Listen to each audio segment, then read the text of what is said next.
Vamos começar então a entrar no tema. A gente está vendo notícias de surto de ebola na África, né? Em 2 regiões da África. Sim. Já no passado já teve surto. Por que agora é diferente ou não é diferente? Se você quiser, a gente já começa com um gráfico que vai mostrar a diferença. Então vamos lá. Eu mandei aí um gráfico, não sei se tá na mão aí, que vai mostrar a diferença dos surtos anteriores para esse surto atual.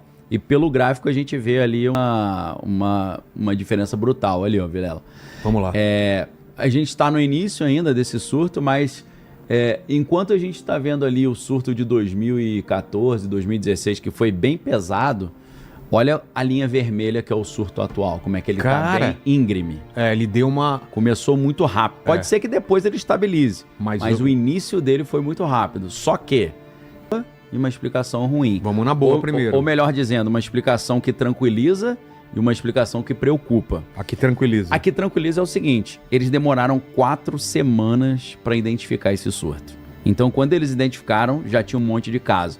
Isso gera uma anomalia no gráfico, faz o gráfico ficar mais vertical. Certo. Então, por um lado, eles vão dizer, não se preocupem, não é que o vírus é mais virulento, né? Desculpa aí a repetição da palavra, né? Não é que o vírus é mais forte, é porque a gente descobriu tudo de uma vez só, por isso que o número sobe rápido. Ah, tá. É uma explicação. Só que tem um problema, porque fizeram o sequenciamento do DNA desse vírus e viram que ele é um vírus de uma cepa nova. Nova em que sentido? Existe uma cepa já conhecida, mas essa cepa ela tá com uma pequena diferença no DNA. Isso significa que provavelmente não é um vírus que já estava circulando entre seres humanos. É um vírus que acabou de pular do animal para o ser humano.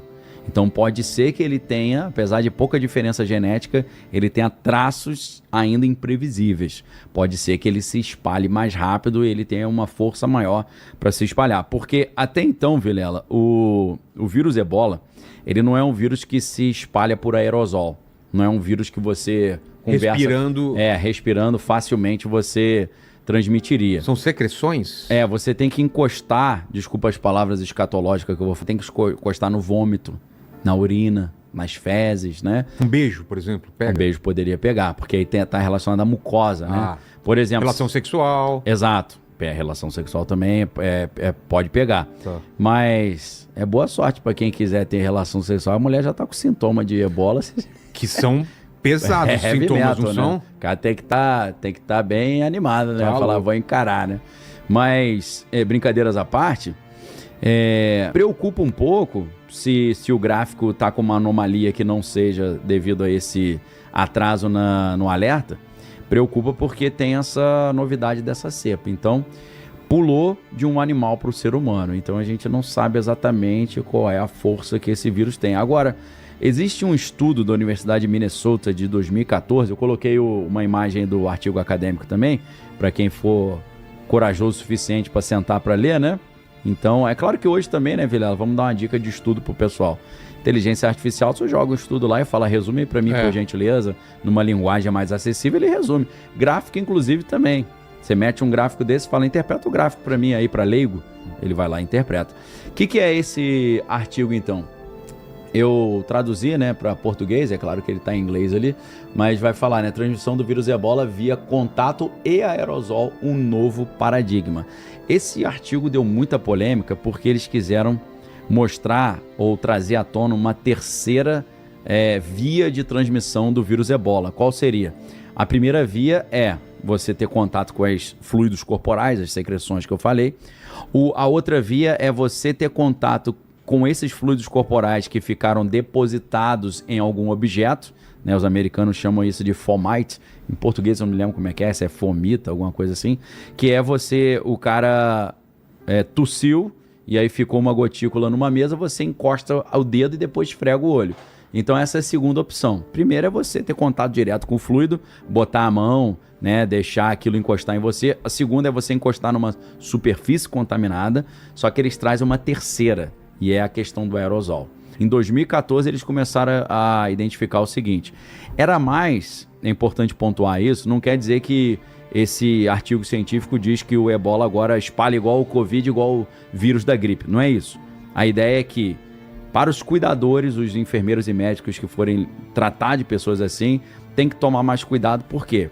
Porque o equipamento de proteção individual, a máscara padrão, ela te protege só das gotículas maiores. Vamos supor que o cara tossiu, jogou gotículas maiores. As gotículas maiores, elas caem rápido, porque elas são pesadas. Sei. Então elas não ficam suspensas no ar. Tipo um spray. Você joga um spray de um desodorante, ela não fica um tempão ali, ela desce. Agora, o problema são as partículas menores, porque elas são tão leves que elas conseguem ficar flutuando um tempo. Então, o que eles defendem nesse artigo é que, para pessoas que estão numa proximidade doente, se ele tossir ou se ele espirrar, essas partículas podem ficar no ar e depois serem respiradas. Porque uma coisa, Vilela, e mais uma vez eu peço desculpa a galera pro cenário meio nojento, mas uma coisa é o cara tossir e a gotícula sair dele e cair direto no olho de alguém. Outra coisa é o cara tossir e depois depois de algum tempo, passa e respira aquilo. É diferente o procedimento, Imagina, né? você no metrô, Exato. num lugar apertado, né? Num elevador. Aí o cara tosse ou espirra, aquilo ficou um tempo e você não estava perto, mas passou e respirou aquilo. Então esse artigo da Universidade de Minnesota, ele traz essa terceira opção, mostrando que o ebola, ele não apenas ele transmite no contato direto ou no contato da superfície contaminada, mas ele pode ficar em partículas suspensas e isso seria um pouco dessa transmissão por aerosol. Então, Vilela, o que está preocupando é exatamente isso. Será que essa cepa nova, né, o nome dessa cepa é Bundibugyo, tá? Bundibugyo. Só que ela não é a cepa mais comum. Então, o que aconteceu no início desse surto, Vilela, para explicar por que aquele gráfico está tão íngreme, está tão ali acentuado? As pessoas apareciam com sintomas semelhantes a ebola, faziam o teste, só que na hora do teste dava negativo. Porque esse teste, o teste estava só avaliando aquelas outras cepas. Então, olha que maluquice. O cara chegava lá doente, o cara fazia, vamos fazer um exame. Fazia o exame, dava negativo. Pode ir embora para casa. Cara. Aí ia passando por resto das pessoas. E assim ficou durante 4 semanas. Olha o problema aí de você não ter, em tese, esse exame detectando a cepa específica. Pois é. Então, o que acontece agora? São 4 semanas em que o vírus ficou circulando sem restrição. Nessas 4 semanas, não são só pessoas que estão passando o vírus também, são pessoas que estão viajando, que estão saindo das suas cidades, do seu país.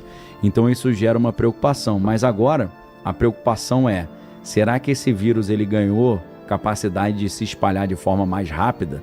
É claro que essas doenças, Vilela, que são muito agressivas, elas acabam tendo, pelo seu próprio modo de funcionamento de matar rápido a maioria dos seus hospedeiros, ela não se espalha tão rápido, né? Pois é. Porque uma doença que mata todo mundo, ela não dá tempo de espalhar. Para o vírus conseguir espalhar para uma multidão muito grande é difícil. Quanto mais tempo ele ficar incubado e sem sintoma, é melhor para ele, né? Então, a grande questão é se ele está incubado sem sintoma, está transmitindo ou não.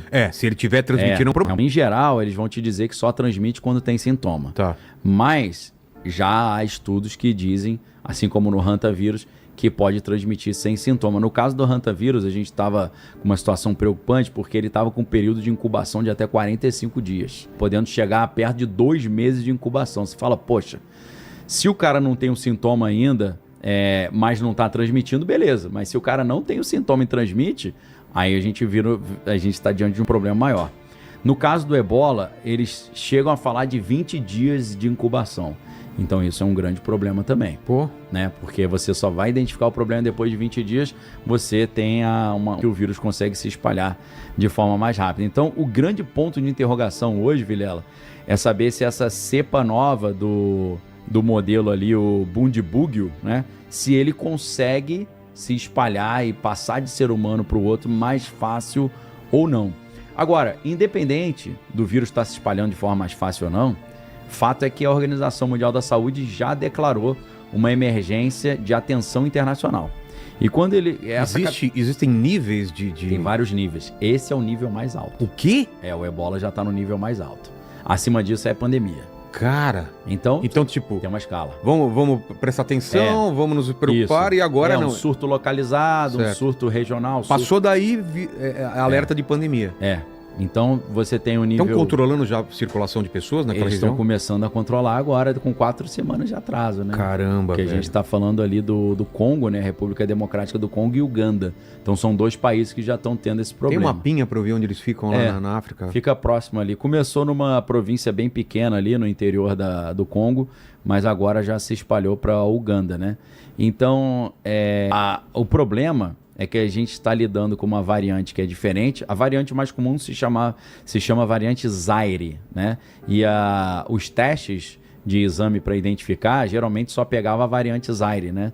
E agora essa outra variante Bundibugyo aí não pega tão fácil. Então, ali onde você está vendo o verdinho, começou bem no extremo norte ali da fronteira entre os 2 países, do Congo e da Uganda ali. Tá. E aí se espalhou porque estava bem pertinho da fronteira. O problema é que agora a gente já tem uma quantidade de centenas de mortos, já chegaram a falar em 200 mortos já, mais de 500 casos. Então, assim, a princípio... É gente pra caramba. É gente pra caramba. Inclusive, se a gente voltar para aquele gráfico que vai mostrar que o surto anterior, que foi bem terrível, estava bem mais horizontal do que esse. Esse já começa super vertical ali. Pois é. Porque o que a gente espera nesse gráfico é que ele estabilize, que ele fique horizontal rápido. Se ele continuar vertical assim, aí vai ser motivo de enorme preocupação. Pois é.